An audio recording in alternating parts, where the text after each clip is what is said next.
నమస్తే 123 విశాఖ వార్తలకి స్వాగతం. ఈనాటి వార్తా విశేషాలు.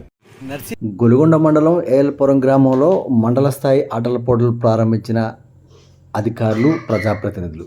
ఈ కార్యక్రమానికి ముఖ్య అతిథిగా ఇచ్చేసిన గొలుగొండ జడ్పీటీసీ సొర్ల గిరిబాబు పలు విషయాలు. టీవీ లేవు.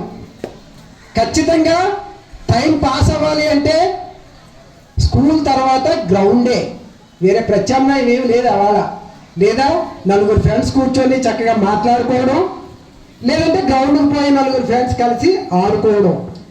నలుగురు ఫ్రెండ్స్ మాట్లాడుకోవడం వలన మానసికమైన ఆనందం. నలుగురు ఫ్రెండ్స్ గ్రౌండ్కి పోతే ఆయన కొడుకు మరొక విషయం, ఆయన ఫుట్బాల్ మీద ఉన్న కసితో ప్రాక్టీస్ చేస్తూ ఎదుగుతున్న టైంలో ఆయనకు ఒక అనారోగ్యం వచ్చింది. అది కూడా దేనికి? గుండెకి. ఆటలు బాగా ఆడాలంటే ఏది బలంగా ఉండాలి? గుండె బలంగా ఉండాలి, ఆయాసం రాకుండా ఉండాలంటే కదా. కానీ ఆయనకి ఏ అనారోగ్యం వచ్చింది? గుండెకి అనారోగ్యం వచ్చింది. 15 ఏళ్ల వయసులో గుండె ఆపరేషన్ జరిగింది. అయినా ఆయన ఆయన అనుకున్నది సాధించాలనే పట్టుదలతో ఎదిగాడు. ఇవాళ ఆయన సంవత్సర రెమ్యూనరేషన్ 750 కోట్లట. ఎంత? 750 కోట్లు ఆయన ఒక సంవత్సరానికి రెమ్యూనరేషన్. పేదరికం ఉందా?